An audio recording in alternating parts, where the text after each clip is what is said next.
अहो पृथ्वीवरील सर्व लोक हो, देवाचा जय जयकार करा. त्याच्या नावाचा महिमा गा, त्याची गौरवयुक्त स्तुती करा. देवाला म्हणा, तुझी कृत्ये किती भयप्रद आहे. तुझ्या महाबळामुळे तुझे वैरी तुझ्या अधीन होतात. सर्व पृथ्वीवरील लोक तुला नमतील व तुझी स्तोत्रे गातील, तुझ्या नावाची स्तोत्रे गातील. अहो लोकांनो, आमच्या देवाचा धन्यवाद करा. त्याच्या स्तुतीचा घोष ऐकू येईल असा करा. त्यानेच आमच्या प्राणाचे रक्षण केले. त्याने आमचे पाय ढळू दिले नाहीत. अहो देवाचे भय धरणारे सर्व जन हो, तुम्ही या ऐका. त्याने माझ्या जीवासाठी जे केले ते मी तुम्हाला सांगतो. मी आपल्या मुखाने त्याचा धावा केला. माझ्या जिभेवर त्याचे स्तवन होते. माझ्या मनात दुष्कर्माचा विचार असता तर प्रभू माझे न ऐकता, पण देवाने ऐकलेच आहे. माझ्या प्रार्थनेच्या वाणीकडे त्याने लक्ष दिले आहे. देवाचा धन्यवाद हो, त्याने माझी प्रार्थना अवमानिली नाही. त्याने आपली माझ्यावरची दया काढून घेतली नाही. देवाचा जय जयकार असो. शालोम प्रियजन हो, आजच्या आपल्या अनुग्रह प्रार्थना सहभागितेच्या या ऑनलाईन उपासनेमध्ये आपल्या सगळ्यांचं मनपूर्वक स्वागत. आजच्या आपल्या उपासनेत आपण प्रभूची स्तुती करणार आहोत, त्याचं वचन वाचणार आहोत, त्याचा संदेश ऐकणार आहोत, प्रभुभोजनामध्ये भाग घेणार आहोत. चला तर ही उपासना प्रभूच्या हातात देऊया, प्रार्थना करूया. परमदयाळू परमेश्वरा, मनापासून तुझी उपकार स्तुती करत आम्ही तुझ्या सानिध्यामध्ये येतो. प्रभुदेवा, आम्ही तुझे आभार मानतो. तू आम्हाला संधी दिलीस म्हणून आज अशा रीतीने आम्ही एकत्र येऊ शकलो. आम्ही वेगवेगळ्या ठिकाणी आहोत, परंतु तरी देखील तुझ्या आत्म्यामध्ये आम्ही एक आहोत. आम्ही मनापासून तुझी उपकार स्तुती करण्याचा प्रयत्न करत आहोत. तुला विनंती करतो, आमचं लक्ष विचलित करणारे, आमच्या उपासनेमध्ये अडथळा आणणाऱ्या सर्व गोष्टी तू दूर कर. आम्हाला एकाग्र मन दे. आम्ही अंतःकरणापासून खरेपणानं आत्म्यानं तुझी उपासना करावी म्हणून तू आमचं सहाय्य कर. ही सर्व वेळ तुझ्या हातामध्ये राहू दे. तू आमचं नेतृत्व कर. तू आमच्याशी बोल. आमचं जीवन सुधारण्यासाठी आमचं सहाय्य कर.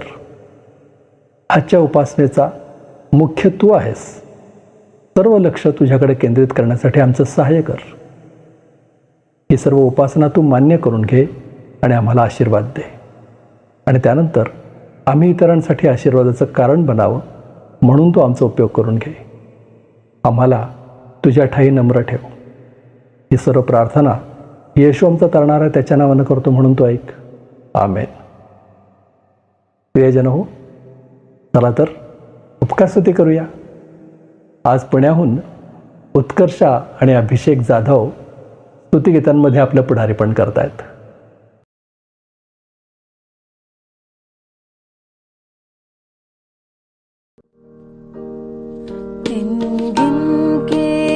स्तुति करो बेशुमार तेरे दानों के लिए.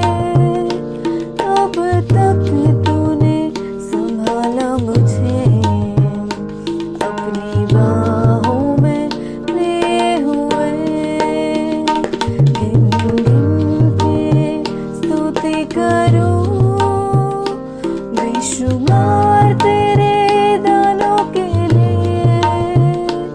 अब तक तूने संभाला मुझे, अपनी बाहों में लिए हुए.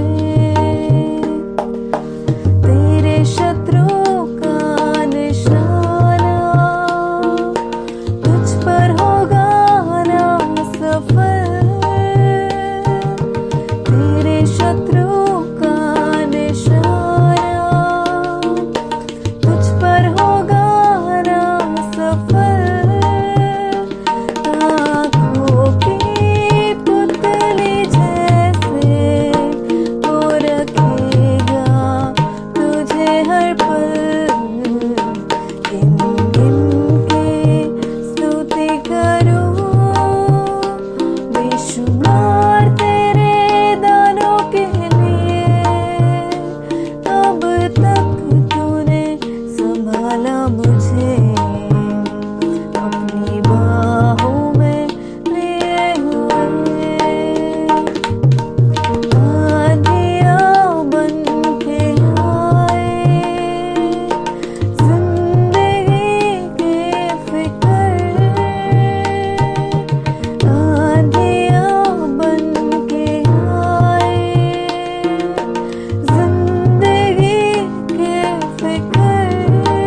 भरोसा तेरा किधर गिन गिन के स्तुति करूं बेशुमार तेरे दानों के लिए अब तक तूने संभाला मुझे अपनी बाहों में लिए हुए आए जो तुझको मिटाने वो शस्त्र होंगे बेअसर आए जो तुझको मिटाने वो शस्त्र होंगे बेअसर तेरा रचने वाला तुझ पर रखता है अपनी नजर तेरा रचने वाला तुझ पर रखता है अपनी नजर गिन गिन के स्तुति करूं बेशुमार तेरे दानों के लिए अब तक तूने संभाला मुझे अपनी बाहों में लिए हुए अपनी बाहों में लिए हुए अपनी बाहों में लिए हुए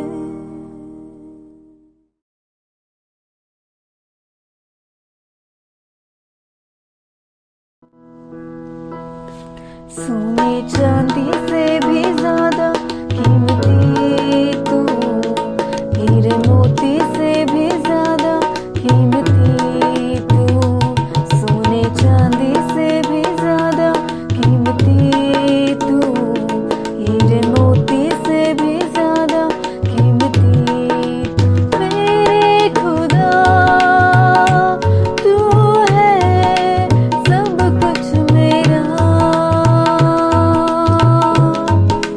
मेरे खुदा तू है सब कुछ मेरा सोने चांदी से भी ज्यादा कीमती तू हीरे मोती से भी ज्यादा कीमती तू तू कुदूस है तू रहीम है कोई तुझसा ना तू अजीम है तू कुदूस है तू रहीम है कोई तुझसा ना तू अजीम है जिंदगी से भी ज्यादा कीमती तू मेरी हर खुशी से ज्यादा कीमती तू जिंदगी से भी ज्यादा कीमती तू मेरी हर खुशी से ज्यादा कीमती मेरे खुदा तू है सब कुछ मेरा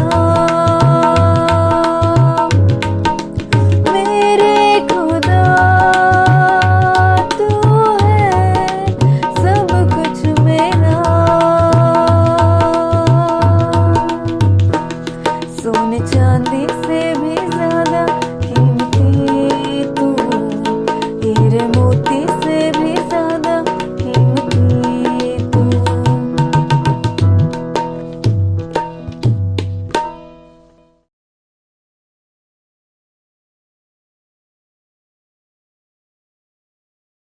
उत्कर्षा आणि अभिषेक या सुंदर गाण्यांमध्ये तुम्ही आमचं पुढारीपण केलं प्रभूची स्तुती करण्यामध्ये आमचं सहाय्य केलं तुमचे मनपूर्वक आभार आता वेळ झाली आहे प्रभूचं वचन वाचण्याची पुण्याहून बंधू शमुवेल कसबे प्रभूचं वचन आपल्यासाठी वाचतायत.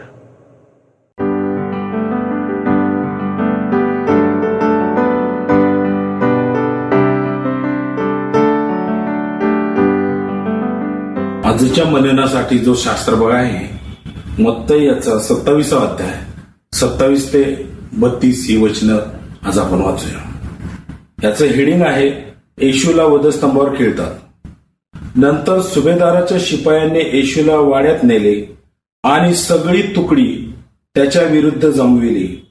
त्यांनी त्याची वस्त्रे काढून त्याच्या अंगात किरमीची झगा घातला, काट्यांचा मुकुट गुंफून त्याच्या मस्तकावर ठेवला, त्याच्या उजव्या हातात वेद दिला आणि त्याच्या पुढे गुडघे टेकून हे यहूद्याच्या राजा नमस्कार असे म्हणून त्यांनी त्याची थट्टा मांडली.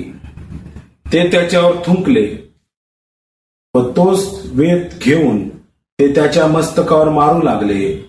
मग त्याची थट्टा केल्यावर त्यांनी त्याच्या अंगातून तो झगा काढून त्याची वस्त्रे त्याच्या अंगात घातली आणि ते त्याला वधस्तंभावर खिळण्याकरिता घेऊन गेले. ते बाहेर जात असता शिमोन नावाचा कोणी एक कुर्णेकर मनुष्य त्यास आढळला. त्याला त्यांनी त्याचा वधस्तंभ वाहण्याकरिता वेटीस धरले. देवबाप या वाचलेल्या वचनांवर विपुलन मोठा आशीर्वाद देव. त्याला मान सन्मान गौरव त्याला आता आणि सदा सर्व काळ असो.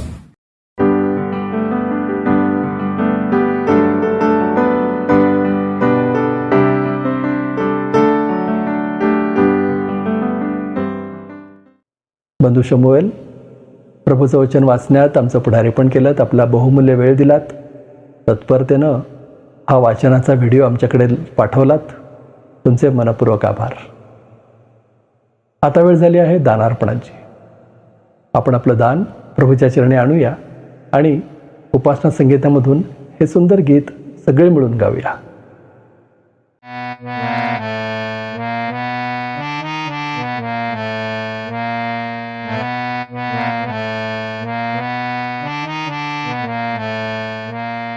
आपण उपासना संगीतामधून 85 नंबरचं गीत गाऊया. प्रभू मज साठी हो दुःखी बहु झाला. आपल्या क्रमाप्रमाणे हे नाही आहे, परंतु आज जो विषय आपण ज्याच्यावर आपण चर्चा करणार आहोत, प्रभू येशू ख्रिस्ताचं मरण आणि दुःख सहन, त्यावर आधारित हे गीत आहे. आणि म्हणून मला असं वाटलं की आज आपण हे गीत गाऊया आणि हे गीत गात असताना आपण आपलं दान परमेश्वराला अर्पण करूया. प्रभू मज साठी हो दुःखी बहु झाला.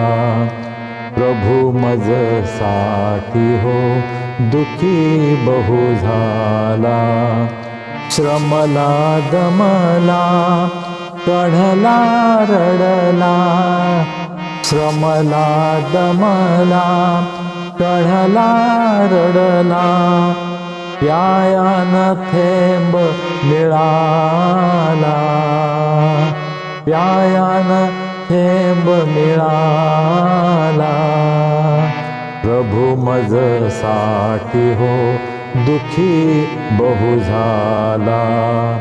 सोशिलिच्छी तू दुस्सह फटके. सोशिलिच्छी तू दुस्सह फटके. कपडा का किती घाला.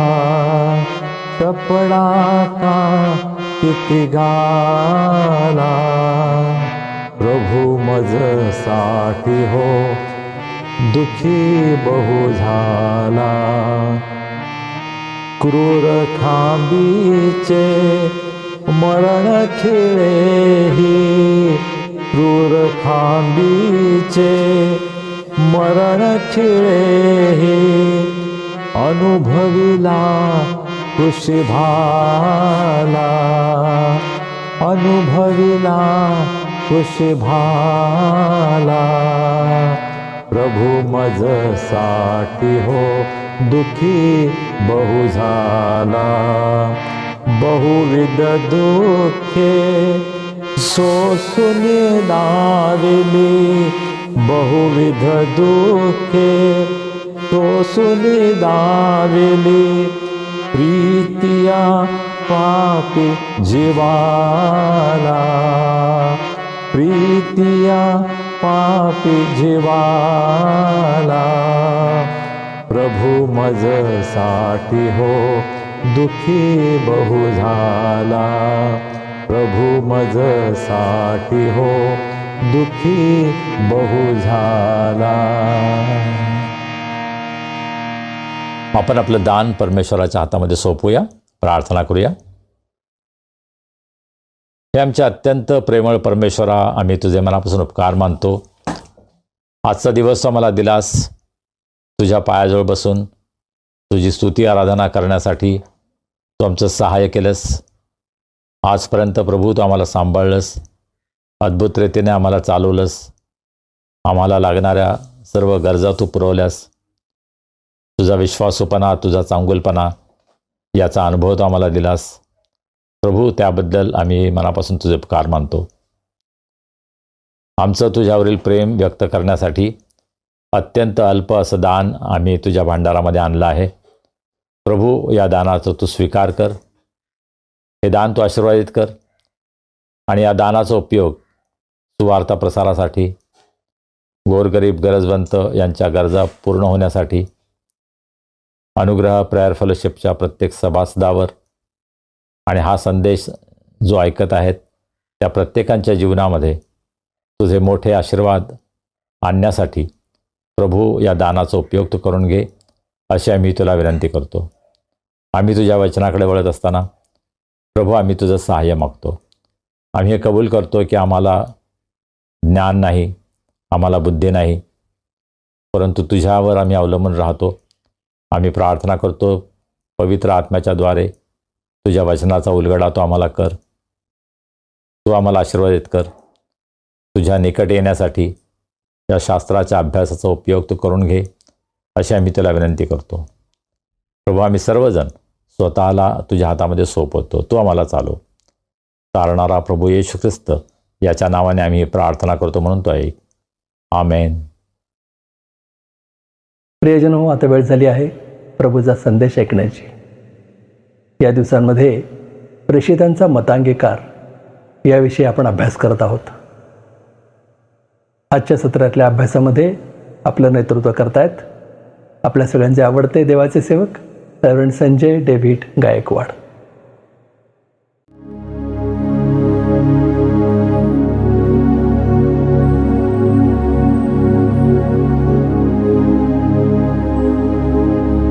शालोम. कसे आहात आपण सर्व? या ऑनलाईन भक्तीमध्ये आपल्या सर्वांची भेट होते म्हणून मला अतिशय आनंद वाटतो. मी परमेश्वराची स्तुती करतो. आपण सर्व जॉईन झाला त्याबद्दल मला आनंद वाटतो. प्रभू आपल्या सर्वांना अतिशय आशीर्वादित करो. मागच्या रविवारी एका यूथ रिट्रीटमध्ये सहभागी होण्याची संधी मला मिळाली. तेजस जाधव आणि निखिल या दोन तरुणांनी ही रिट्रीट आयोजित केली होती आणि अतिशय सुंदर अशा ठिकाणी रानवारा नावाचं एक फार्म हाऊस आहे, रिसॉर्ट आहे, ज्या ठिकाणी आम्ही सर्व एकत्र आलो होतो. या रिट्रीटमध्ये ब्रदर विशाल नावाचे एक प्रमुख वक्ते होते, तरुण वक्ते होते, जे एका कंपनीमध्ये काम करतात परंतु प्रभूच्या वचनाची सेवासुद्धा अतिशय सुंदर प्रकारे करतात. आणि या रिट्रीटमध्ये मी, माझी पत्नी सुरेखा, आमचे बंधू पीटर, आम्हा सर्वांना सहभागी होता आलं. प्रभूच्या वचनाची सेवा आणि विशेषतः पवित्र प्रभू भोजनाचा विधी घेण्यासाठी प्रभूने आम्हाला कृपा पुरवली. त्याबद्दल मी प्रभूला धन्यवाद देतो. तेजस आणि निखिलचं विशेष अभिनंदन. कुठल्याही मंडळीचा, संस्थेचा काहीही सपोर्ट नसताना त्या दोघांनी अतिशय सुंदर रीतीनं ही रिट्रीट आयोजित केली होती आणि फार सुंदर प्रतिसाद मिळाला. त्याबद्दल मी प्रभूला धन्यवाद देतो. जर तुम्ही पुण्यामध्ये आहात आणि तुम्हाला सुद्धा रिट्रीट आयोजित करायचे असेल तर जरूर या ठिकाणी आपण जाऊ शकता आणि त्यासाठी तेजस तुम्हाला निश्चित मदत करेल. मी माझ्या जीवनातील बराचसा काळ हा तरुणांच्या सेवेमध्ये घालवला आणि त्यामुळे जेव्हा जेव्हा संधी मिळते तरुणांमध्ये जाण्याची मला अतिशय आनंद वाटतो. खूप उत्तेजन मिळतं. मला खूप शिकायला मिळतं तरुणांपासून. आजची लहान मुलं, तरुण मुलं अतिशय टॅलेंटेड आहेत, हुशार आहेत आणि प्रभूच्या सेवेमध्ये प्रभू त्यांचा उपयोग करून घेत आहे, हे पाहायला मला अतिशय आनंद होतो. मागच्या रविवारची भक्ती आपल्यासाठी आशीर्वादित झाली आहे असा माझा विश्वास आहे. मागच्या भक्तीमध्ये विशेष रीतीनं दीपक उजगरे आणि त्यांची फॅमिली दीपक, स्मिता, शरीना, डॉर्थी यांनी अतिशय सुंदर गाणी सादर केली. दीपकचं स्वतःचं गाणं मला अतिशय आवडतं. त्यानं बायबल रीडिंगसुद्धा केलं. त्याबद्दल या सर्वांचा मी अतिशय आभारी आहे. इंग्रजीमध्ये डॅनियल आणि जोएल ही जी भावंड कॅनडामध्ये असतात, आपले आईवडील फिओना आणि प्रणय पंडित यांच्याबरोबर त्यांनी अतिशय सुंदर गाणी गायली. डॅनियलनं देवाचं वचन आपल्यासाठी वाचलं. त्याबद्दल या दोघा भावंडांचा सुद्धा मी आभारी आहे. त्यांच्या आईवडिलांचा पण आभारी आहे की त्यांनी अशा प्रकारे आपल्या मुलांना शिक्षण दिलं आहे. त्यांना ते तयार करत आहेत प्रभूच्या सेवेसाठी. घरामध्ये असं उत्तेजन मिळणं किती आवश्यक आहे, नाही का? प्रत्येक घरामध्ये लहान मुलं असतात आणि लहान मुलं ही आमच्या घरामध्ये देवानं दिलेलं दान आहे. त्या दानाचा उपयोग आपण कसा करत आहोत? ते दान प्रभूसाठी समर्पित करून प्रभूच्या गौरवासाठी त्या दानाचा म्हणजे मुलांचा उपयोग होत आहे का, हे पाहणं सुद्धा महत्त्वाचं आहे. आणि म्हणून आईवडिलांवर फार मोठी जबाबदारी आहे की आपल्या मुलांना ते प्रभूच्या वचनामध्ये, प्रभूच्या मार्गामध्ये वाढण्यासाठी मदत करत आहेत का, उत्तेजन देत आहेत का? तर आईवडील स्वतः प्रभूच्या वचनामध्ये, प्रभूच्या जीवनामध्ये वाढत आहेत, तर आपोआपच त्याचा परिणाम मुलांवर सुद्धा होईल. आणि म्हणून आमच्यावर फार मोठी जबाबदारी आहे, नाही का? लहान मुलांमध्ये, तरुणांमध्ये काम करणाऱ्या अनेक संस्था आहेत. Scripture union, youth for Christ, USI अशा अनेक संस्था आहेत की ज्या तरुणांमध्ये, लहान मुलांमध्ये काम करतात. आणि अशा संस्थांमध्ये जे सर्व कार्यक्रम होतात त्या ठिकाणी आपल्या मुलामुलींना पाठवणं हे किती आवश्यक आहे. मी तुम्हाला सांगू शकतो हे की जर तुम्ही अशा प्रकारच्या कॅम्प्सना, रिट्रीट्सला आपल्या मुलांना पाठवलं तर त्यांचं जीवन बदलून जाईल. आपलं संपूर्ण आयुष्यभर त्याची आठवण ते करतील आणि त्याबद्दल ते देवाला धन्यवाद देतील, तुमचे ते आभारी राहतील. मी स्वतः तरुण असताना एका स्टुडंट्स कॅम्पला गेलो, USIच्या EU कॅम्पला, आणि त्या ठिकाणी माझं जीवन बदलून गेलं. प्रभूच्या वचनामध्ये वाढण्यासाठी त्या संस्थेमध्ये मला मदत झाली. त्यानंतर यूथ फॉर क्राइस्टमध्ये मी सेवा केली. त्या ठिकाणी मी इतरांना शिकवत असताना मी स्वतः खूप शिकलो. तर माझी आपल्या सर्वांना विनंती आहे की अर्थात आपल्या चर्चमध्ये, संडे स्कूलमध्ये आपल्या मुलांना जरूर पाठवा, परंतु त्याच्याहीपेक्षा अधिक तरुणांसाठी, मुलांसाठी जे वेगवेगळे कार्यक्रम, वेगवेगळ्या संस्था आयोजित करत असतात, त्या संस्थांच्या कार्यक्रमामध्ये सुद्धा आपल्या मुलांना जरूर पाठवा. आणि मी तुम्हाला खात्री देतो की त्यांचं जीवन बदलून जाईल, त्यांचं जीवन अतिशय आशीर्वादित होईल. मला असं वाटतं मागच्या वेळेस मी एक सांगितलं की USIचं विद्यार्थ्यांसाठी आणि ग्रॅज्युएट्ससाठी दिवसभराचं शिबिर Bible centre, Salisbury park, Pune या ठिकाणी भरलं होतं आणि त्या ठिकाणी सुद्धा मी सहभागी होऊ शकलो. परंतु USIचं महाराष्ट्र लेवलचं कन्व्हेन्शन दौंड या ठिकाणी 31 ऑक्टोबर ते मला असं वाटतं 2 नोव्हेंबरपर्यंत आहे. आणि जर आपल्या घरामध्ये विद्यार्थी असतील, कॉलेज स्टुडंट्स, तर जरूर त्यांना या परिषदेसाठी पाठवा आणि मी तुम्हाला खात्री देतो की ते अतिशय आशीर्वादित होतील. आपण आमच्या सेवेसाठी प्रार्थना करता, प्रत्यक्ष सहभागी होता, या आपल्या सहभागाबद्दल, आपल्या पाठिंब्याबद्दल मी आपले मनापासून आभार मानतो.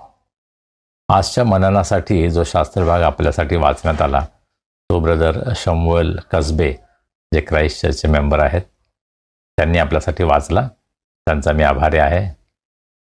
ते आणि त्यांचा परिवार आपल्या भक्तीमध्ये नियमितपणे सहभागी होतात, त्याबद्दल मला आनंद वाटतो आणि मी प्रभूची स्तुती करतो.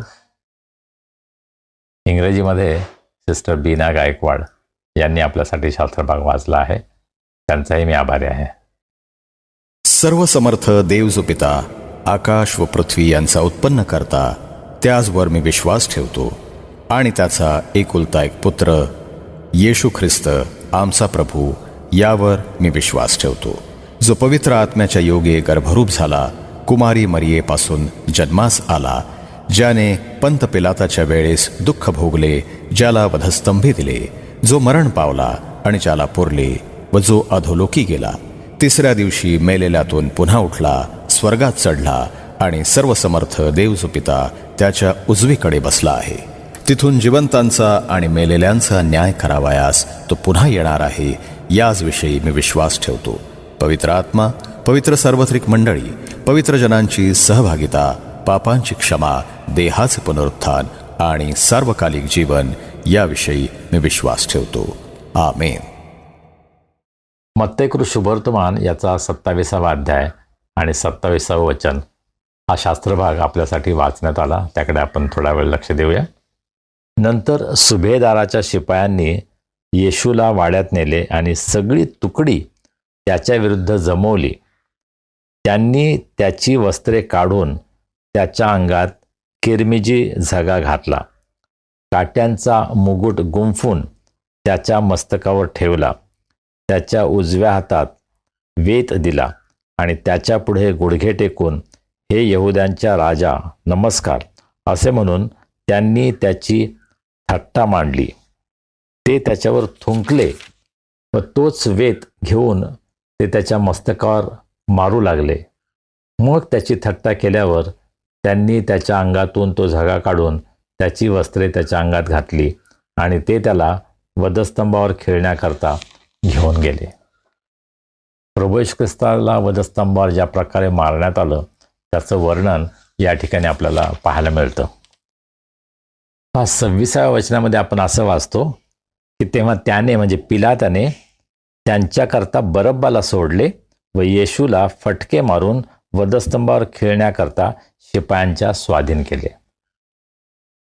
पिलातानं जगाच्या इतिहासातला एक अत्यंत आगळावेगळा असा निर्णय दिला की हा मनुष्य मला निर्दोष दिसतो तरीसुद्धा मी याला फाशीची शिक्षा देतो, याला मृत्यूदंडाची शिक्षा देतो. अशा प्रकारचा अत्यंत विचित्र भयंकर अशा प्रकारचा निर्णय त्याने जाहीर केला. आणि त्यानंतर प्रभू येशू ख्रिस्ताला, ज्याला त्यांनी एक गुन्हेगार समजलं होतं, त्या गुन्हेगाराला त्यांनी आता शिपायांच्या स्वाधीन केलं. आणि रोमी शिपाई हे त्या काळामध्ये अत्यंत क्रूर अशा प्रकारचे शिपाई समजले जात. रोमी साम्राज्य होतं ते अतिशय दूरवर पसरलेलं होतं. मोठा प्रांत त्यांच्या अंमलाखाली होता, परंतु त्यांचा जो अंमल होता तो अतिशय कठोर, अतिशय दुष्ट, अतिशय क्रूर अशा प्रकारची त्यांची सत्ता होती. पहा, पिलातानं ज्यावेळेस शिपायांच्या स्वाधीन येशूला म्हणजे एका गुन्हेगाराला केलं त्यावेळेस त्यांना जणू काय आता पूर्ण मुभा होती. त्यांना हवं तसं ते येशूला आता वागू शकत होते. आणि त्याचं वर्णन या 3-4 वचनांमध्ये आपल्याला पाहायला मिळतं. त्यांनी काय केलं बरं? त्यांनी सगळी तुकडी त्याच्या विरुद्ध जमवली. हा एक गुन्हेगार असहाय्य आहे, ज्याचे हात बांधलेले आहेत, ज्याला फटके मारण्यात आलेले आहेत, जो खरं म्हणजे निरपराध आहे, त्याच्यावर खरं म्हणजे कोणताही भयंकर गुन्हा साबित झालेला नाही, परंतु रोमन शिपायांच्या हातामध्ये तो सापडतो. त्यावेळेस ते काय करतात? सगळ्यांना जमवतात. जे काम 1-2 माणसांचं आहे त्याला जर त्यांना त्रासच द्यायचा आहे, त्याचा छळच करायचा आहे, तर 1-2 माणसं करू शकले असते. पण त्यांनी संपूर्ण तुकडी जमवली, सगळी बटालियन जमवली. आणि मग कशा प्रकारे त्यांनी प्रभू येशू ख्रिस्ताचे हाल केले त्याचं वर्णन आपल्याला पाहायला मिळतं. 28वं वचन, त्यांनी त्याची वस्त्रे काढून त्याच्या अंगात किरमिजी झगा घातला, काट्यांचा मुकुट गुंफून त्याच्या मस्तकावर ठेवला आणि त्याच्या उजव्या हातात वेत दिला आणि त्याच्या पुढे गुडघे टेकून, हे यहुद्यांच्या राजा, नमस्कार. त्यांनी काय काय केलं? सर्वप्रथम त्याचे स्वतःचे जे कपडे होते ते काढले आणि त्यांनी किरमिजी रंगाचा म्हणजे लाल रंगाचा जो पोशाख राजाला घालण्यात येतो तो पोशाख त्यांनी त्याच्या अंगावर घातला. त्यामध्ये त्यांना त्याचा आदर करायचा होता का? नाही. त्यामध्ये त्यांना जास्तीत जास्त त्याला मानसिक त्रास द्यायचा होता, त्याची चेष्टा करायची होती. किरमिजी झगा घातला, काट्यांचा मुकुट गुंफून त्याच्या मस्तकावर घातला, त्याच्या हातामध्ये वेत दिला. राजदंड असतो नाही का राजाच्या हातामध्ये, त्या प्रकारे जणू काही राजदंड त्याच्या हातात दिला.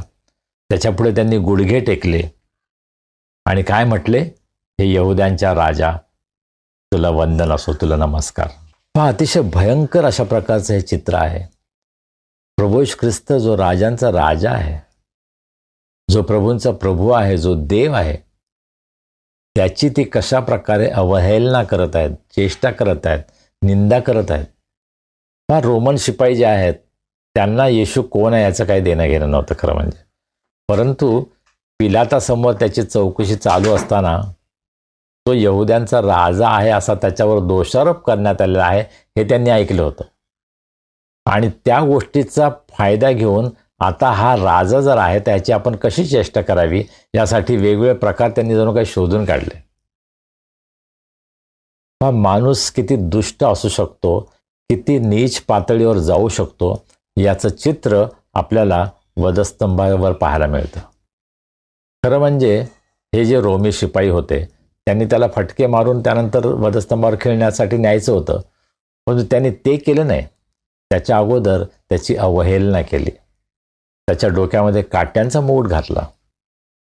प्रभू येशू ख्रिस्त जो राजांचा राजा आहे, जगातील सर्वात जो मुकुट असेल तो घेण्याची त्याची पात्रता आहे, योग्यता आहे आणि त्यावेळेला सुद्धा होती. खरं म्हणजे तो असहाय्य नव्हता, त्याला तितकंच सामर्थ्य होतं जितकं त्यानं ज्यावेळेस त्या वादळाला धमकावलं त्यावेळेला होतं. ज्यावेळेस त्याने लाजारसला हाक मारली होती बाहेर ये, तेच सामर्थ्य प्रभू येशू ख्रिस्तामध्ये आत्ताही होतं. परंतु आपला छळ करणाऱ्यांसमोर तो गप्प राहिला.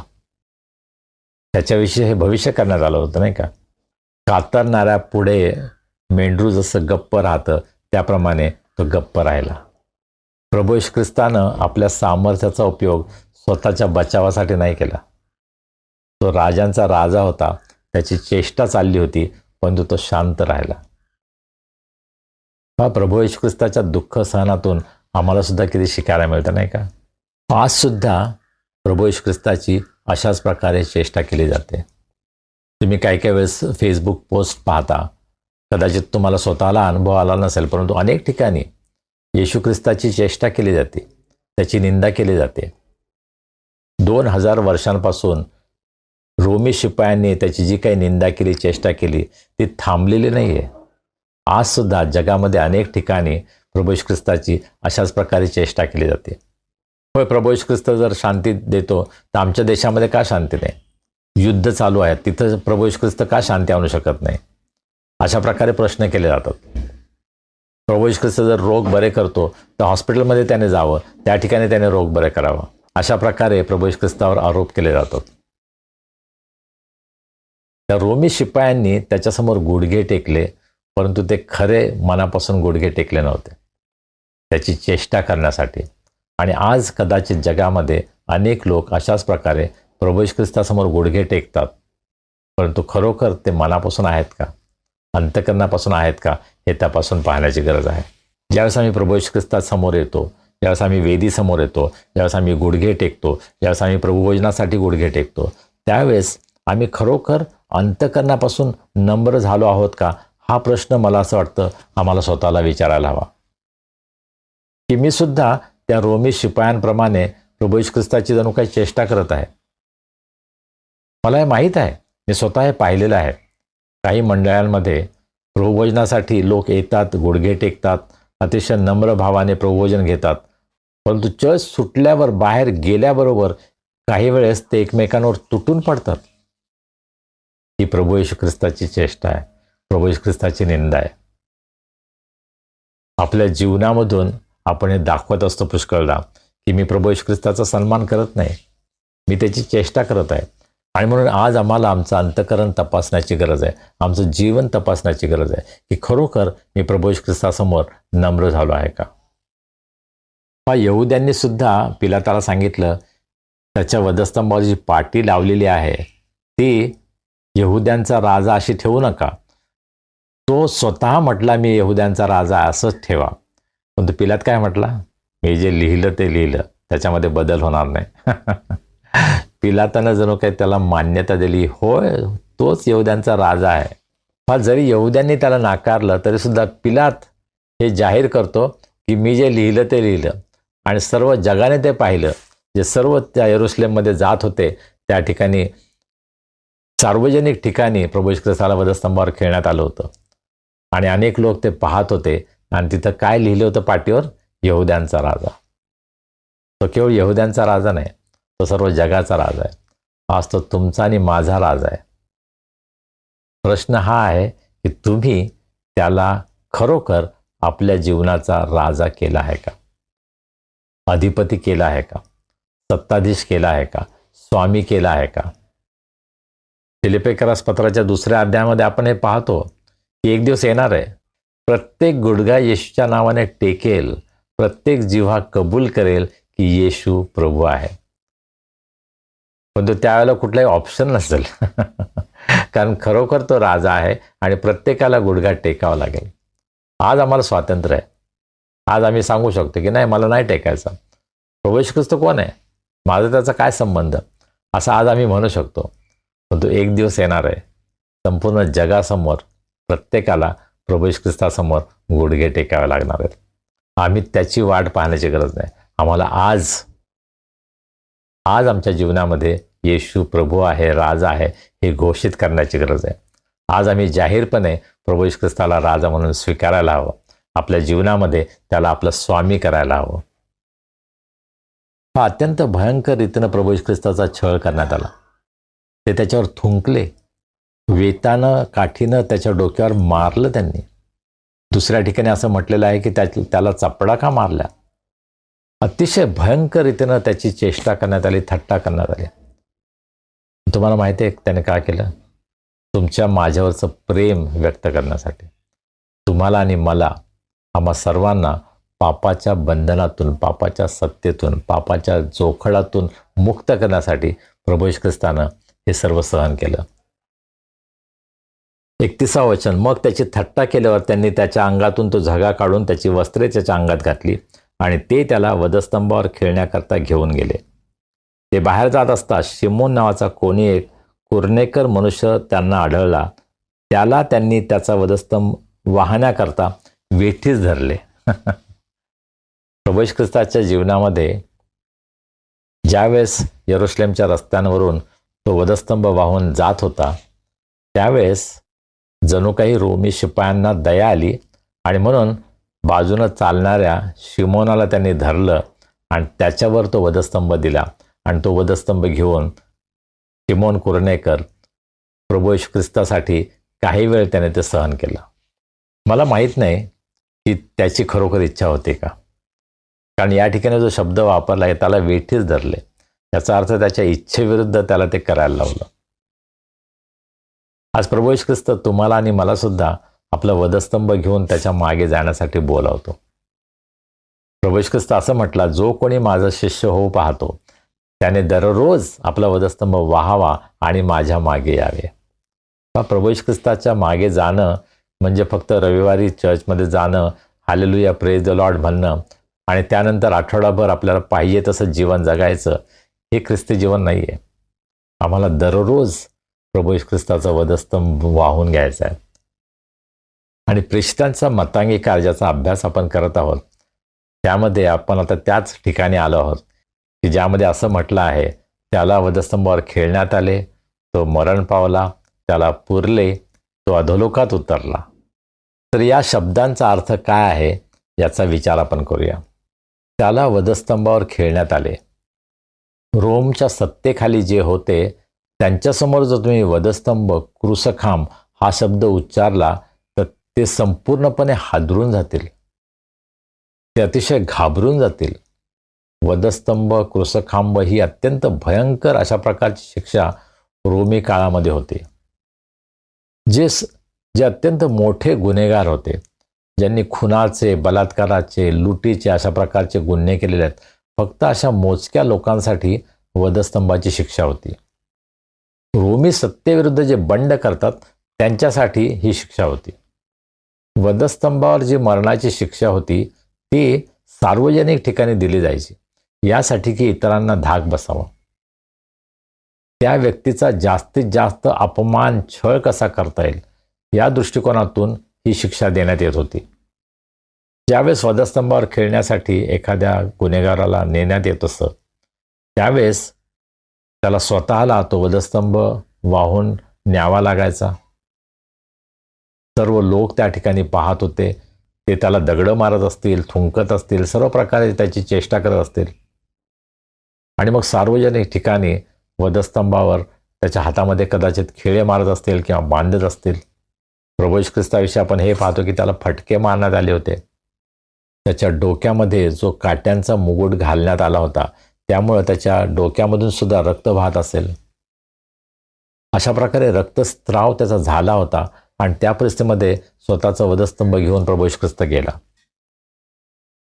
आणि त्या काळामधील यरुशलेममधील जी सर्व जनता होती, सर्व लोक होते, वेगवेगळ्या धर्माचे, वेगवेगळ्या संस्कृतीचे लोक होते, रोमी होते, ग्रीक होते, यहुदी होते, ते सर्व या गुन्हेगाराला पाहत असत.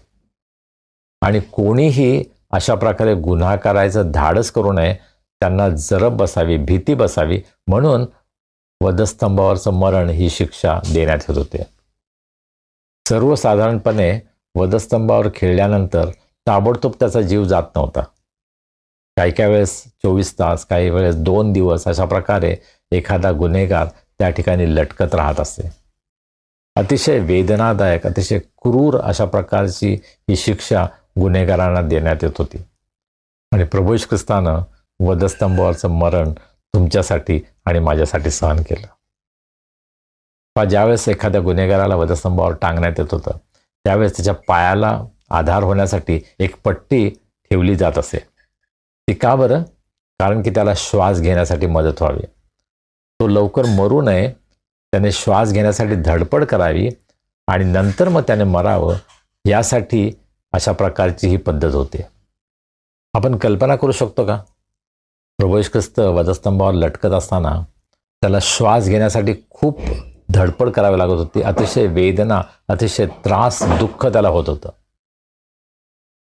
आणि त्या अवस्थेमध्ये त्यानं उद्गार काढले. पुलपिटवरून 7 शब्दांवर बोलणं फार सोपं असतं नाही का? परंतु वधस्तंभावर लटकत असताना ज्या परिस्थितीमध्ये प्रभू येशू ख्रिस्तानं ते 7 उद्गार काढले त्याची आपण कल्पना सुद्धा करू शकत नाही. अतिशय दुःखामध्ये, त्रासामध्ये असताना त्याचा पहिला उद्गार क्षमेचा उद्गार होता. आज 7 शब्दांवर मी काही बोलणार नाही, परंतु आपल्या सर्वांना माहीत आहे की त्यानं जे 7 उद्गार काढले, आज संपूर्ण जगामध्ये हे उद्गार सर्वांना माहीत झाले आहेत. त्या 7 उद्गारांवर आम्ही प्रत्येक वर्षी मनन करतो. परंतु ज्या परिस्थितीमध्ये प्रभू येशू ख्रिस्ताने उद्गार काढले त्याची कल्पना तरी आपण करू शकतो का? तुमच्यासाठी आणि माझ्यासाठी, आपल्या पापांसाठी प्रभू येशू ख्रिस्तानं वधस्तंभावरचं हे भयंकर असं मरण सहन केलं. एका वाक्यात आपण लिहू शकतो की त्याला वधस्तंभावर खिळले. परंतु त्याच्यामागे किती भयंकर गोष्टी घडत होत्या हे आपण पाहतो का? प्रभू येशू ख्रिस्त मरण पावला. हा प्रेषितांच्या मतांगीकारामध्ये प्रत्येक शब्द महत्त्वाचा आहे. होय, प्रभू येशू ख्रिस्ताला वधस्तंभावर खिळण्यात आलं, परंतु तो मरण पावला असं प्रेषितांनी लिहिलेलं आहे. का बरं असं लिहिलं असेल? कारण त्यांना कदाचित माहीत होतं पुढील काळामध्ये वेगळ्या प्रकारचे आरोप, वेगळ्या प्रकारच्या थिअरीज त्याच्या मरणाविषयी जाहीर केल्या जातील. जसं आपल्याला माहीत आहे, एका लेखकानं असं पुस्तक लिहिलेलं आहे की प्रभू येशू ख्रिस्त वधस्तंभावर मेला नाही, तो फक्त गुंगीमध्ये होता. त्याला काश्मीरमध्ये आणण्यात आलं. काश्मीरमध्ये तो पुन्हा व्यवस्थित झाला, तो त्या ठिकाणी राहिला, त्याने लग्न केलं आणि काश्मीरमध्ये त्याने आपलं जीवन घालवलं. अशा प्रकारची एक आख्यायिका, एक दंतकथा, अशा प्रकारचं एक खोटं लिखाण त्याच्याविषयी करण्यात आलेलं आहे. आमचे मुस्लिम बांधव असं म्हणतात की प्रभू येशू ख्रिस्त त्या ठिकाणी मेला नाही. देवानं त्याच्यासारखाच असणारा एक व्यक्ती तिथे ठेवला, अशा प्रकारचा एक आभास निर्माण केला आणि प्रभू येशू ख्रिस्ताला तिथून हटवलं. कारण प्रभू येशू ख्रिस्त हा देवाचा संदेष्टा आहे, तो कसा मरू शकेल? आणि अशा प्रकारे प्रभू येशू ख्रिस्ताला त्या मरणापासून वाचवण्यात आलं, अशा प्रकारे सुद्धा बोललं जातं. आणि प्रभू येशू ख्रिस्ताच्या वधस्तंभावरील मरणाविषयी अनेक गोष्टी प्रसारित केल्या जातात, परंतु त्या खऱ्या नाही आहेत. सत्य हे आहे की प्रभू येशू ख्रिस्त मरण पावला, कारण त्याच्या मरणाद्वारेच आम्हाला आमच्या पापांची क्षमा मिळते. तो जर मेला नसता तर आम्हाला आमच्या पापांची क्षमा मिळाली नसते. त्याच्या मरणाद्वारे आम्हाला नवीन जीवन मिळालं आहे. प्रभू येशू ख्रिस्त आमच्या पापांसाठी वधस्तंभावर मरण पावला, ही सुवार्ता आहे. प्रभू येशू ख्रिस्त वधस्तंभावर जर मरण पावला नसताना तर आमचं तारण झालंच नसतं. आमच्या पापांसाठी त्याचं बलिदान होणं हे अत्यंत आवश्यक होतं. होय, अब्राहम ज्यावेळेस इसाहकाचा बलिदान करणार होता त्यावेळेस देवाने त्याला थांबवलं आणि देवानं व्यवस्था केली, आणि ती व्यवस्था म्हणजे प्रभू येशू ख्रिस्त. प्रभू येशू ख्रिस्ताला वधस्तंभावरचं मरण पत्करणं हे अत्यंत आवश्यक होतं. त्याच्याविषयीचे सर्व शास्त्रलेख त्या ठिकाणी पूर्ण होणार होते, आणि म्हणून प्रभू येशू ख्रिस्ताला मरणं हे अत्यंत आवश्यक होतं. आणि त्यासाठी प्रेषितांच्या मतांगीकारामध्ये असं म्हटलं आहे की तो मरण पावला. तो मरण पावला, यामधून तो मानव होता हे त्यानं सिद्ध केलं. त्याचं जे पृथ्वीवर येणं, त्याचं देहदारी होणं हे परिपूर्ण होतं. तो भास नव्हता, ती एक कल्पना नव्हती, परंतु ते एक सत्य होतं. आणि इतिहासामध्ये प्रभू येशू ख्रिस्त नावाची व्यक्ती होऊन गेला हा उल्लेख आम्हाला आढळतो. प्रभू येशू ख्रिस्त एक ऐतिहासिक व्यक्ती होता हे आपण मागच्या वेळेस पाहिलं. आणि जर तो एक व्यक्ती होता, जर तो एक मानव होता, तर मरणं हे त्याला आवश्यक होतं. देव म्हणून तो मरण पाहू शकत नव्हता, पण तो प्रभू येशू ख्रिस्त पूर्णपणे मानव होता. तो पूर्णपणे देव होता, तो पूर्णपणे मानव होता, आणि म्हणून मानव या नात्यानं मरणाचा अनुभव घेणं त्याला आवश्यक होतं. तुमच्यासाठी आणि माझ्यासाठी त्याने मरणाचा अनुभव घेतला. पहा, तो वधस्तंभावर केवळ मरण पावला नाही, परंतु त्याला पुरण्यात आलं. ही सुद्धा गोष्ट प्रेषितांच्या मतांगीकारामध्ये आपल्याला सांगितली जाते, आपण जाहीर करतो. जर केवळ तो मरण पावला आणि मग त्याची बॉडी, त्याचं शरीर कुठं नेण्यात आलं आम्हाला जर माहीत नाही, असं जर झालं असतं तर त्यामुळं आमच्यासमोर प्रश्न निर्माण झाले असते, शंका घेण्यात आली असते, आणि अर्थात ते अजूनसुद्धा लोक घेतात. मरिया ज्यावेळेस प्रभू येशू ख्रिस्ताचं मृत शरीर पाहण्यासाठी गेली त्यावेळेस तिने हाच प्रश्न केला ना, माळी दादा, माझ्या प्रभूला कुठं नेलं, त्याचं शरीर कुठं नेलं? त्याला पुरण्यात आलं. 3 दिवस 3 रात्र तो कबरेमध्ये राहिला, आणि त्यानंतर त्याचं पुनरुत्थान झालं, ज्याच्याविषयी आपण नंतर पाहणार आहोत. हा प्रभू येशू ख्रिस्त इतका गरीब होता की त्याच्या मृत्यूनंतर त्याच्या पुरण्याची व्यवस्था त्याने केली नव्हती. त्याचा एक शिष्य योसेफ अरिमथाईकर हा आला, त्यानं त्याचं शरीर घेतलं आणि नवीन कबरेमध्ये ते ठेवलं. प्रभू येशू ख्रिस्ताचं कबरेमध्ये राहणं हे अत्यंत आवश्यक होतं, कारण त्यामुळेच त्याचं पुनरुत्थान जे आहे त्याला बळकटी मिळणार होती. हा प्रेषितांच्या मतांगीकारामध्ये आपण हे सुद्धा वाचतो की तो अधोलोकात गेला. मरण काय असतं, मानवी मरण काय आहे, याचा पूर्ण अनुभव प्रभू येशू ख्रिस्ताने घेतला. तो केवळ त्याविषयी बोलला नाही, त्याविषयी त्याने सिद्धांतच मांडला नाही, पण तो स्वतः शरीरामध्ये मरण काय असतं, अधोलोक काय असतं याचा अनुभव त्याने घेतला, आणि अधोलोकातून तो बाहेर आला, मृत्यू लोकातून तो बाहेर आला. आणि त्यामुळेच पुनरुत्थानाचा जो चमत्कार आहे तो एक अद्वितीय असा चमत्कार आहे. प्रभू येशू ख्रिस्तानं मरण काय असतं याचा अनुभव घेतला. तो मृत्यू लोकात गेला, अधोलोकात गेला, आणि हे सर्व त्यानं तुमच्या आणि माझ्या प्रेमामुळे केलं. देवानं जगावर एवढी प्रीती केली की त्यानं आपला एकुलता एक पुत्र आमच्यासाठी दिला, यासाठी की जो कोणी त्याच्यावर विश्वास ठेवतो त्याचा नाश होऊ नये, तर त्याला सार्वकालिक जीवन प्राप्त व्हावं. प्रभू येशू ख्रिस्ताचं जे मरण आहे ते सर्व जगानं पाहिलं. सार्वजनिकरित्या त्याला वधस्तंभावर खेळण्यात आलं. तो मरण पावला. एका रोमी शिपायानं हे कन्फर्म केलं की तो मेलेला आहे, कारण पिलाताला जरा शंका आली, इतका लवकर कसा मेला तो? आणि म्हणून त्याच्या कुशीमध्ये भाला भोसकण्यात आला, आणि तो मरण पावला आहे याची खात्री करण्यात आली. त्यानंतर त्याला शिष्यांच्या स्वाधीन करण्यात आलं, त्याला पुरण्यात आलं याच्याविषयी खात्री करण्यात आली. त्या ठिकाणी रोमी शिपायांचा पहारा बसवण्यात आला. आणि केवळ यहुदी लोक असं म्हणतात असं नाही, ख्रिस्ती लोक असं म्हणतात असं नाही, पण तो रोमी शिपायांनी याची काळजी घेतली की तो खरोखर मेला आहे आणि त्याला पुरण्यात आला आहे. आज प्रभू भोजनामध्ये आपण सहभागी होत असताना प्रभूच्या वधस्तंभावरील मरणाची आपण आठवण करणार आहोत. प्रभूला आपण धन्यवाद देऊया की देवानं आमच्यावर इतकं प्रेम केलं. पहा, आमची कोणाची लायकी नाही खरं म्हणजे, की प्रभूनं आम्हाला क्षमा करावी. परंतु त्यानं आमच्यावर इतकी प्रीती केली की मी अत्यंत घोर पातकी असताना प्रभूनं आमच्यावर दया केली, आमच्यावर कृपा केली, आमच्या पापांची क्षमा केली, आम्हाला नवीन जीवन दिलं.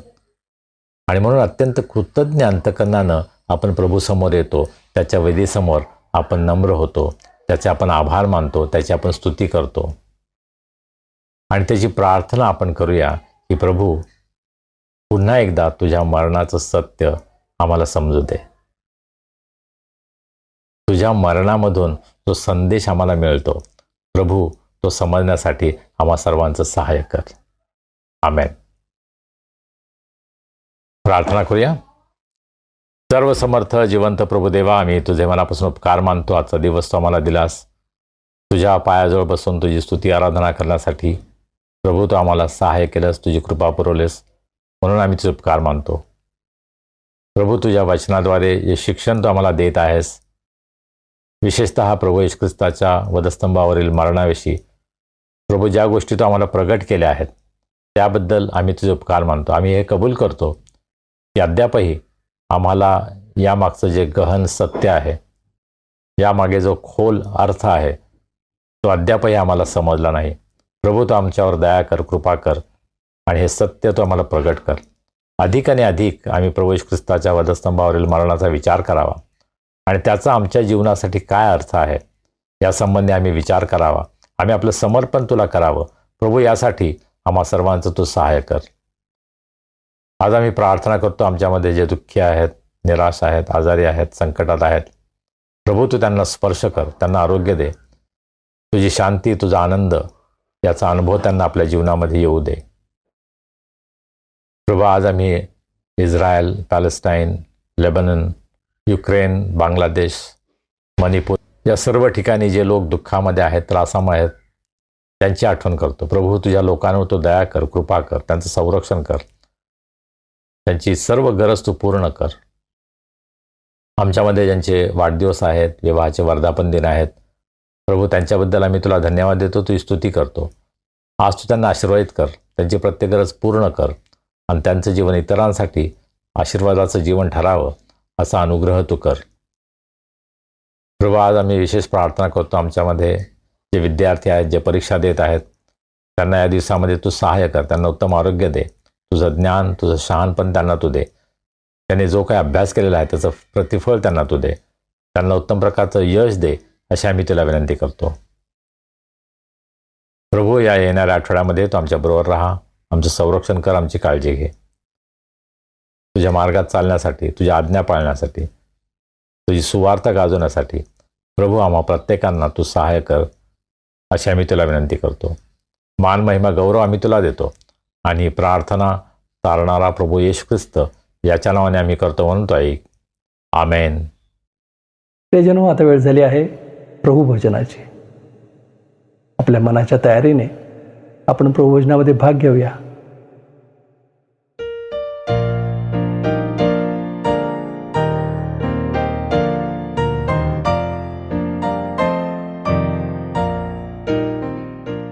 देवाच्या प्रिय लोकांनो, प्रभूच्या मेजामध्ये सहभागी होण्यासाठी, पवित्र प्रभू भोजनामध्ये सहभागी होण्यासाठी आपण सर्वजण स्वतःची तयारी करूया. आपण प्रार्थना करूया. सर्व समर्थ जिवंत प्रभुदेवा, आम्ही तुझे उपकार मानतो. तू आमच्यावर प्रीती केलीस. आम्ही पापामध्ये असताना तुझा पुत्र प्रभू येशू ख्रिस्त याला तू या जगामध्ये पाठवलंस. आमच्या पापांसाठी अत्यंत क्रूर अशा वधस्तंभावर त्यानं स्वतःचं बलिदान केलं. आपलं निष्कलंक रक्त त्यानं सांडलं. प्रभू, त्याच्या या बलिदानाबद्दल आज आम्ही तुझी स्तुती करतो आणि उपकारस्तुतीच्या अंतःकरणानं आज आम्ही तुझ्याकडे येतो. हा मेज आम्ही सिद्ध करत असताना तू आमचं सहाय्य कर, तू आमचं मार्गदर्शन कर. या मेजामध्ये सहभागी होण्यासाठी तू आम्हाला पात्र कर. तुझ्या पवित्र आत्म्याच्या द्वारे तू आम्हाला शुद्ध कर आणि हा संपूर्ण विधी प्रभू तू आशीर्वादित कर. अशा मी प्रार्थना करतो. तारणारा प्रभू येशू ख्रिस्त याच्या नावाने आम्ही ही प्रार्थना करतो.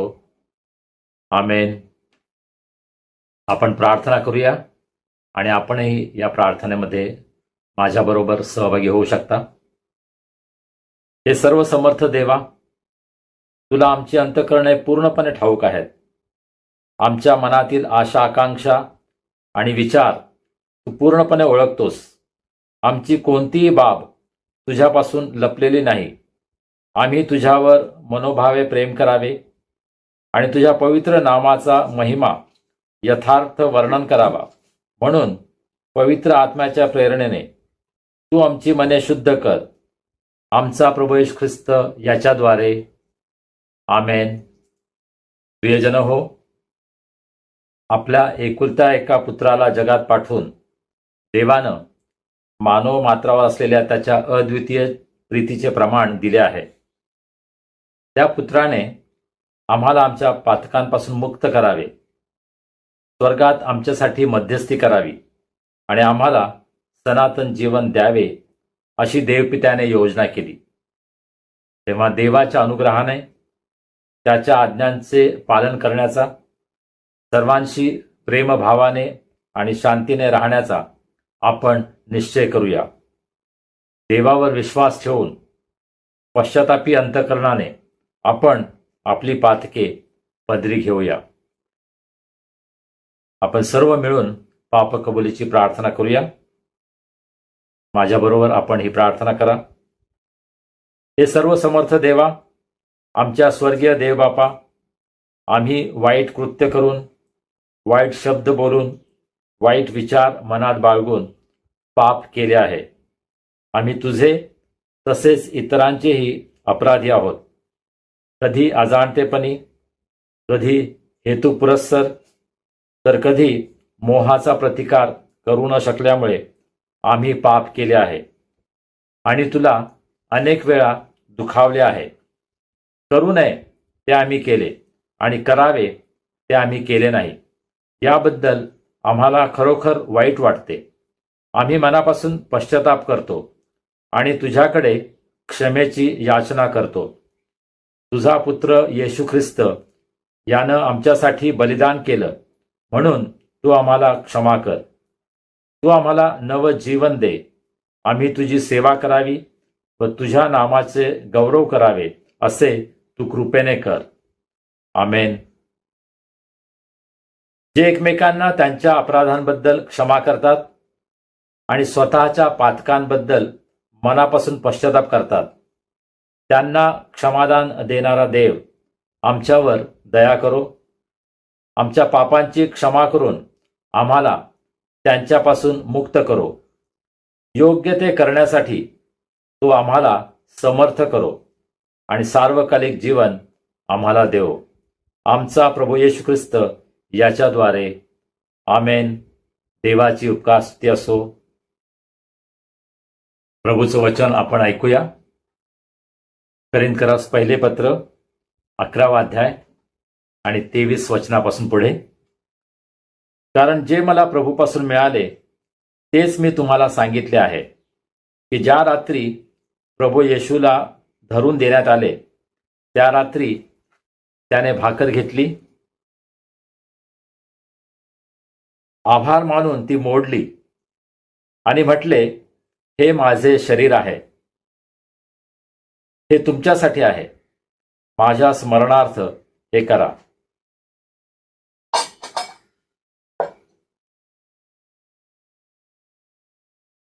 मग भोजन झाल्यावर त्याने प्याला घेऊन तसेच केले आणि म्हटले, हा प्याला माझ्या रक्ताने झालेला नवा करार आहे. जितक्यांदा तुम्ही हा पिता तितक्यांदा माझ्या स्मरणार्थ हे करा. कारण जितक्यांदा तुम्ही ही भाकर खाता व हा प्याला पिता तितक्यांदा तुम्ही प्रभूच्या मरणाची तो येईपर्यंत घोषणा करता.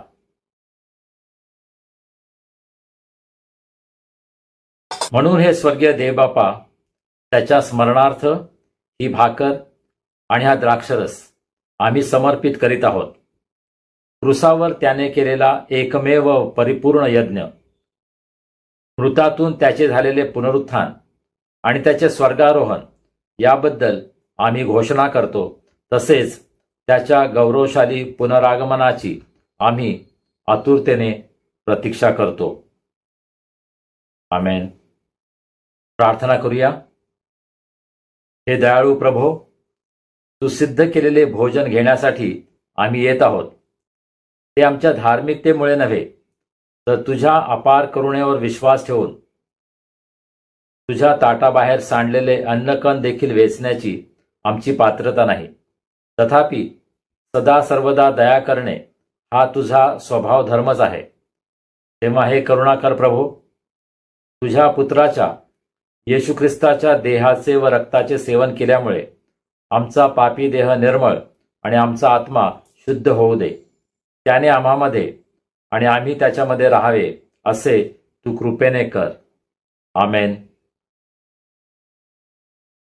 देवाच्या प्रिय लोकांनो, जे तुम्ही प्रभू येशू ख्रिस्तावर आपला तारणारा आणि प्रभू म्हणून विश्वास ठेवता, ज्यांनी प्रभू येशू ख्रिस्ताच्या नावामध्ये बाप्तिस्मा घेतला आहे, श्रद्धापूर्वक या प्रभू भोजनात सहभागी व्हा. आपल्या प्रभू येशू ख्रिस्तानं तुमच्याकरता अर्पण केलेल्या देहाचे व रक्ताचे सेवन करा.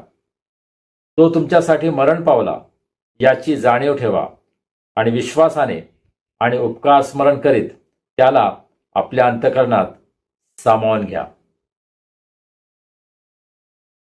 ख्रिस्ताचं शरीर तुमच्यासाठी मोडण्यात आलं, त्याच्या स्मरणार्थ आपण घेऊया. आपण सर्व एकाच वेळी याचं सेवन करूया.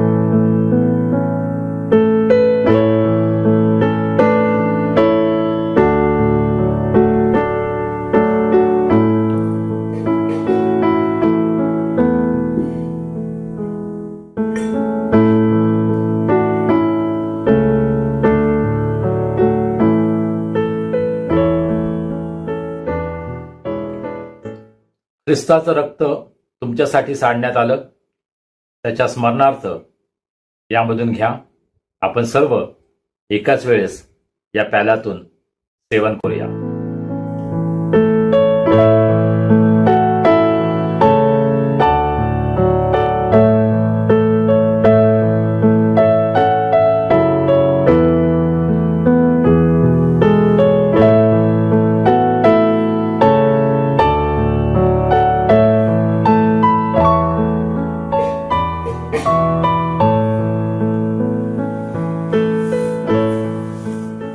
श्रद्धापूर्वक प्रभुभोजन घेतल्यानंतर आपण आता देवाला धन्यवाद देऊया. प्रार्थना करूया.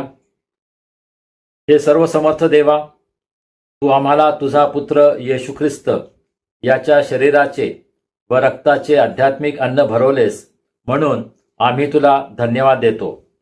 तुला मान्य असा जिवंत यज्ञ होण्यासाठी आम्ही त्याच्याद्वारे आमचं जीवन तुला समर्पित करतो.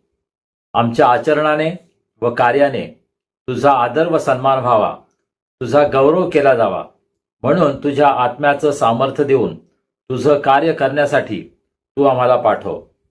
आमेन. प्रभूनं शिकवलेली प्रार्थना करूया. हे आमच्या स्वर्गातील बापा, तुझे नाम पवित्र मानले जाओ, तुझे राज्य येवो, जसे स्वर्गात तसे पृथ्वीवरही तुझ्या इच्छेप्रमाणे हो. आमची रोजची भाकर आज आम्हास दे. जशी आम्ही आपल्या अपराधांची क्षमा करतो, तशी तू आम्हाला आमच्या अपराधांची क्षमा कर. आणि आम्हास परीक्षेत आणू नकोस, तर आम्हास वाईटापासून सोडीव. कारण की राज्य, सामर्थ्य आणि गौरव ही सर्व काळ तुझीच आहेत. आमेन. प्रभूचा आशीर्वाद घेऊया. आता ज्या शांतीच्या देवानं सर्व काळच्या कराराच्या रक्तानं मेंढरांचा महान मेंढपाळ आपला प्रभू येशू याला मेलेल्यातून परत आणले, तो देव आपल्या दृष्टीने जे आवडते ते आपणामध्ये येशू ख्रिस्ताच्या द्वारे करो व आपल्या इच्छेप्रमाणे करण्यास तो तुम्हाला प्रत्येक चांगल्या कामात सिद्ध करो. त्या येशू ख्रिस्ताला युगानयुग गौरव असो. आणि देव बापाची प्रीती, प्रभू येशू ख्रिस्ताची कृपा, पवित्र आत्म्याची सहभागिता आम्हा सर्वांसह प्रभू येशूवर प्रेम करणाऱ्या प्रत्येक शिष्याबरोबर आता आणि सदा सर्व का असो. आमेन. सुवंद्य देवा परात्पर स्तवा हो त्याला खाली वर तो बाप पुत्र आत्मा जा त्रैक्याला द्या अनंत मान. आमेन.